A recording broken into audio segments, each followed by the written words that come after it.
दोस्तों नमस्कार। आज हर दिन तकरीबन 10,000 हिंदुओं का धर्मांतरण हो रहा है, जो हमारे लिए बेहद निंदनीय और चिंताजनक है। आइए इस पर सुप्रीम कोर्ट के वरिष्ठ अधिवक्ता श्री अश्विनी उपाध्याय जी के विश्लेषण को सुनते हैं। यदि आप सनातनी हैं तो कृपया अपने आशीर्वाद स्वरूप अपने इस चैनल को लाइक और सब्सक्राइब करना ना भूले। धन्यवाद। केंद्र सरकार के अलावा सभी राज्य सरकारों को नोटिस जारी हो रखा है।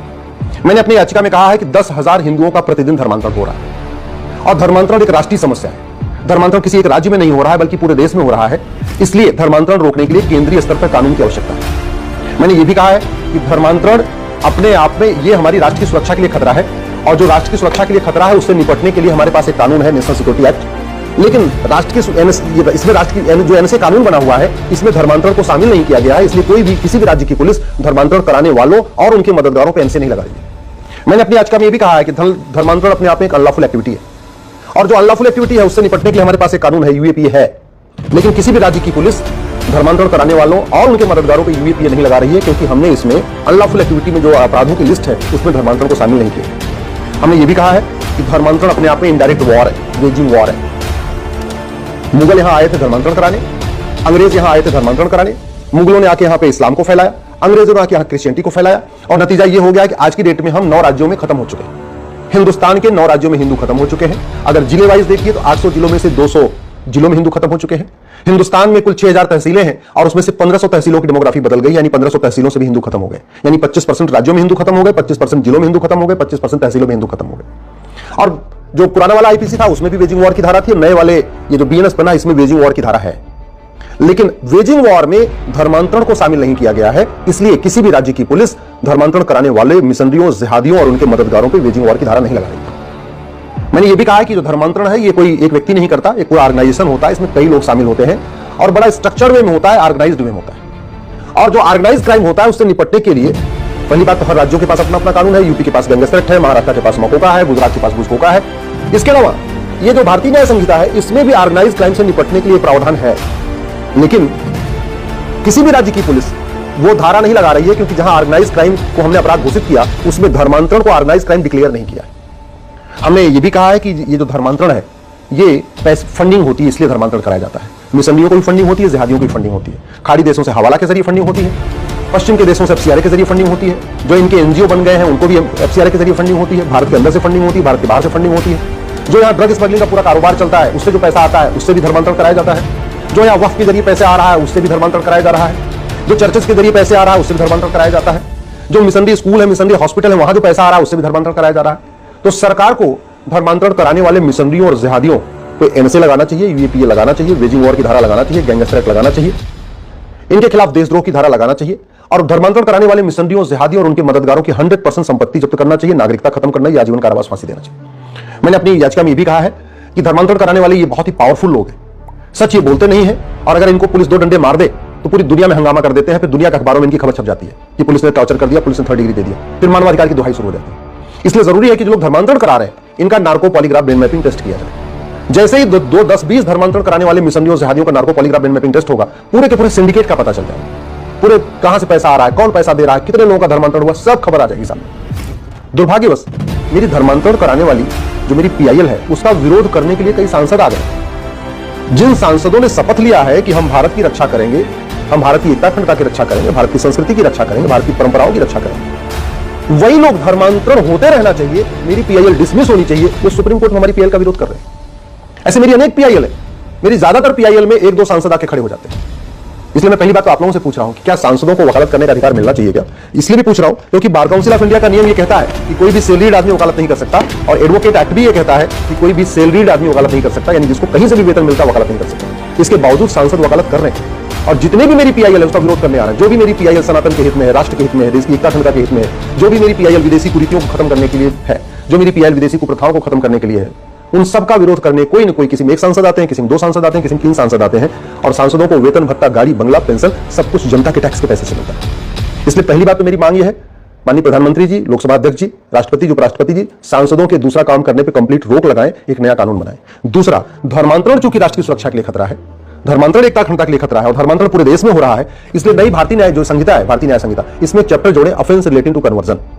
समस्या राष्ट्रीय हो तो समाधान राष्ट्रीय स्तर पर होना चाहिए, यानी संसद में होना चाहिए। ये बीमारी पूरी तरीके से पूरे देश में चल रही है। केरल में भी धर्मांतरण हो रहा है, बंगाल में भी हो रहा है, पंजाब में भी हो रहा है, कश्मीर में तो होगा नहीं क्योंकि सब खत्म हो चुके हिंदू। जिन 9 राज्यों में हिंदू खत्म हो गए वहां धर्मांतरण ही बंद हो गया, लेकिन जहां हिंदू है वहां धर्मांतरण हो रहा है। गुजरात में भी हो रहा है, महाराष्ट्र में भी हो रहा है, यूपी, बिहार, बंगाल, झारखंड, छत्तीसगढ़, हर जगह हो रहा है। तो एक नया इसमें चैप्टर जोड़ा जाए, ऑफेंस रिलेटिंग टू कन्वर्जन। और धर्मांतरण कराने वाले मिशनरियों, धर्मांतरण को राष्ट्र की सुरक्षा के लिए खतरा घोषित किया जाए, धर्मांतरण को देश की एकता अखंडता के लिए खतरा घोषित कर दिया जाए, धर्मांतरण को देशद्रोह घोषित कर दिया जाए, धर्मांतरण को एक संगठित अपराध घोषित कर दिया जाए और धर्मांतरण को वेजिंग वॉर डिक्लेयर कर दिया जाए। लेकिन धर्मांतरण तब रुकेगा जब सबसे पहले 1861 का पुलिस एक्ट खत्म होगा और एक पुलिस चार्टर लागू होगा, पूरे देश में one nation one police code होगा, पूरे देश में एक यूनिफॉर्म पुलिस कोड होगा। नहीं तो जहां जिन राज्यों में कुछ राज्यों की सत्ता ऐसी होगी जो चाहेगी धर्मांतरण होता रहे, तो वो तो नहीं काम करेंगे। तो जब तक पुलिस स्वतंत्र और निष्पक्ष नहीं होगी, जब तक पुलिस सत्ता के इशारे पर नहीं नाचे, सत्ता के गुलाम नहीं रहे, सत्ता से स्वतंत्र नहीं होगी, तब तक धर्मांतरण रोक पाना मुश्किल है। धर्मांतरण रोकना है तो जरूरी ये भी है कि सिटीजनशिप एक्ट बनाए जो है इसमें संशोधन किया जाए और धर्मांतरण कराने वाले मिशनरियों, जिहादियों, उनकी मददगारों की नागरिकता खत्म किया जाए। धर्मांतरण रोकना है तो ये बेनामी प्रॉपर्टी एक्ट को हमें मजबूत बनाना पड़ेगा, क्योंकि धर्मांतरण कराने वाले मिशनरियों, जिहादियों को बेनामी उनके पास करोड़ों की बेनामी प्रॉपर्टी, उनको खूब बेनामी इनको आता है लेन देन, वो तभी रुकेगा जब ये कानून बदला जाए। धर्मांतरण तभी रुकेगा जब ब्लैक मनी एक्ट को बदल के काला धन को बंद किया जाए। पूरी की पूरा जितने भी काले काम होते हैं वो सब काले धन से होते हैं, चाहे वो धर्मांतरण हो, चाहे वो जासूसी हो, चाहे वो गद्दारी हो, चाहे नशा तस्करी का काम हो, चाहे मानव तस्करी का जो भी काम, चाहे माओवादियों की फंडिंग है, नक्सलियों, सब काले धन से होती है। वो तभी रुकेगा जब ये कानून ठीक से बदला जाएगा।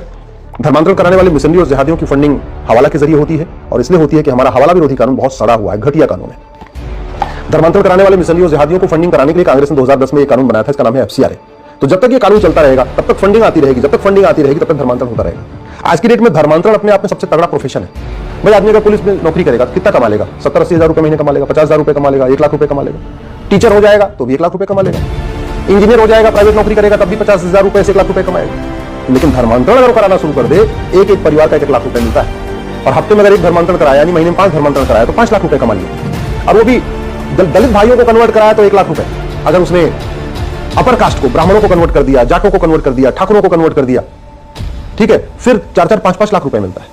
लफ्ज जिहाद के लिए फंडिंग आती है, बाकी तो छोड़िए। तो जब तक फंडिंग नहीं बंद होगी तब तक धर्मांतरण नहीं रुकेगा। धर्मांतरण की बहुत बड़ी फंडिंग ड्रग के कारोबार के जरिए आ रही है। जो ड्रग का कारोबार होता है इसके कई नुकसान। पहला, हिंदू लड़कों में नपुंसकता बढ़ रही है, हिंदू लड़कियों में बाजपन बढ़ रहा है, वो ड्रग एडिक्ट हो रहे हैं, अपना एकदम संस्कृति से दूर होते चले जा रहे हैं, फिर पॉर्न एडिक्ट हो जाते हैं, फिर घटिया फिल्में देखते हैं, फिर घटिया सीरियल देखते हैं, फिर घटिया चीजों को सुनते हैं, घटिया गाने सुनते हैं। जब नशेड़ी हो गया तो फिर कहाँ के लिए फिर तो उसको हर किसी चीज की चिंता ही नहीं है। और इस नशे से जो पैसा आता है वो फिर कन्वर्जन के काम आता है, वो लव जिहाद के काम आता है, ड्रग जिहाद जो लैंड जिहाद के काम आता है। जो ड्रग के जरिए पैसा आता है उसे घुसपैठियों की झुग्गी बनाने काम आता है, घुसपैठियों को मदद करने के काम आता है। तो इसलिए नशा तस्करों को फांसी देने, नशा तस्करों की 100% संपत्ति जब्त करने के लिए कानून बनाना पड़ेगा। एक जो ये धर्मांतरण चल रहा है उसका एक बड़ा कारण है कि हिंदुओं को निहत्था बना दिया गया। आजकल हिंदुओं के घर में दुर्गा जी की मूर्ति है लेकिन तलवार नहीं होती, शंकर जी की मूर्ति है लेकिन त्रिशूल नहीं होता, गणेश जी की मूर्ति है लेकिन फरसा नहीं होता, परशुराम की मूर्ति है फिर भी फरसा नहीं होता। उसका मूल कारण है ये आर्म्स एक्ट। इस आर्म्स एक्ट को बदलना चाहिए और जो जिसकी पूजा करते हैं, अगर कोई शंकर जी की पूजा करता है तो उसको 6-7 फीट का त्रिशूल रखने का अधिकार मिलना चाहिए। ये कानून कहता नहीं 6 इंच का त्रिशूल, इतना बड़ा त्रिशूल किस काम का बताओ? जो लोग देवी जी की पूजा करते हैं उनको कम से कम 5 फीट की तलवार रखने का अधिकार मिलना चाहिए। जो लोग हनुमान जी की पूजा करते हैं उनको 5-6 फीट का गदा रखने का अधिकार मिलना चाहिए। जो लोग गणेश जी की पूजा करते हैं उनको कम से कम 6 फीट 7 फीट का फरसा रखने का अधिकार मिलना चाहिए, गणेश जी का मुख्य फरसा। ये कानून बदलना चाहिए। और सबसे इंपॉर्टेंट ये है राइट टू एजुकेशन एक्ट बदल के भारत में राइट टू इक्वल एजुकेशन लागू करना चाहिए। और ये नेशनल जो माइनॉरिटी कमीशन एक्ट है, सबसे पहले माइनॉरिटी को डिफाइन कर देना चाहिए। अब समय आ चुका है कि इस बात पर एक चर्चा हो कि माइनॉरिटी होगा कौन, जिसकी जनसंख्या भारत में 1 लाख होगी टोटल, या भारत में 2 लाख होगी, या जिसकी जनसंख्या 5 लाख होगी, या जिसकी जनसंख्या 10 लाख होगी, या जिसकी जनसंख्या 50 लाख होगी। कितनी जनसंख्या वाला व्यक्ति माइनॉरिटी कहलाएगा, इस पे चर्चा करने की जरूरत है। और अब समय आ चुका है कि जो लोग धर्मांतरण कराने वाले मिशनरियों जिहादियों की मदद करते हैं उनके लिए इस कानून में बदलाव किया जाए, रिप्रेजेंटेशन ऑफ पीपल एक्ट में। और ऐसे लोगों को चुनाव लड़ने, पार्टी बनाने, पार्टी पदाधिकारी बनने पे आजीवन प्रतिबंध लगाया जाए, तब रुकेगा धर्मांतरण। मैं पहले भी कई बार कह चुका हूं, अफगानिस्तान भी हिंदू राष्ट्र था, हिंदू खत्म हो गए, पाकिस्तान भी हिंदू राष्ट्र था, हिंदू खत्म हो गए, बांग्लादेश में भी हिंदू खत्म हो जाएंगे, मालदीव भी हिंदू राष्ट्र था, हिंदू खत्म हो चुके, भारत के 9 राज्यों में हिंदू खत्म हो चुके हैं, भारत के 200 जिलों में हिंदू खत्म हो चुके हैं, भारत की 1500 तहसीलों में हिंदू खत्म हो चुके हैं। उसका सबसे बड़ा कारण है लव जिहाद, लैंड जिहाद, ड्रग जिहाद, धर्मांतरण जिहाद, घुसपैठ जिहाद, जनसंख्या जिहाद। 1000 बेटियां प्रतिदिन लव जिहाद का शिकार हो रही हैं, 10,000 हिंदुओं का प्रतिदिन धर्मांतरण हो रहा है, 6 करोड़ घुसपैठिए भारत में आ चुके हैं। उसका मूल कारण भी घटिया कानून है। ड्रग जिहाद के जरिए लड़कों को नपुंसक बनाया जा रहा है, लड़कियों में बाजपन बढ़ रहा है, 90,000 बच्चे पर डे पैदा हो रहे हैं। एक तरफ रेशियो बहुत तेजी के साथ विभाजन हुआ, उसके बाद जहां हिंदू 90% थे, फिर 88% हुए, फिर 85% हुए, फिर 84% हुए। हर जनगणना में हिंदू कम होते गए। अब तो 78-79% हो, ये 2011 में 79% हो गए थे। अभी अगली जनगणना होगी, देखना हिंदू हो जाएंगे 75%। और जहां जहां हिंदू घटता है वहां अराजकता बढ़ती है। इसमें कुछ बताने की जरूरत नहीं है। पत्थरबाजी बढ़ती है, अलगाववाद बढ़ता है, कट्टरवाद बढ़ता है, जिहाद बढ़ता है, मजहबी उन्माद बढ़ता है।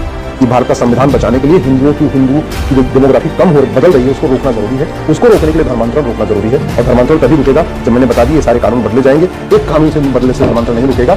धर्मांतरण बदलने के लिए कम से कम 5 कानून बदलने पड़ेंगे, फंडिंग रोकनी पड़ेगी, तब धर्मांतरण रुकेगा। इसलिए मैं आपसे आग्रह कर रहा हूं, इस वीडियो को अपने सारे जान पहचान के नेताओं को भेजिए, अपने जान पहचान के लेखकों को भेजिए, अपने पत्रकारों को भेजिए, कलमकारों को भेजिए। अधिक से अधिक इस वीडियो को शेयर करिए, इससे पूरे देश में जन जागरण हो और इस पर संसद में चर्चा हो।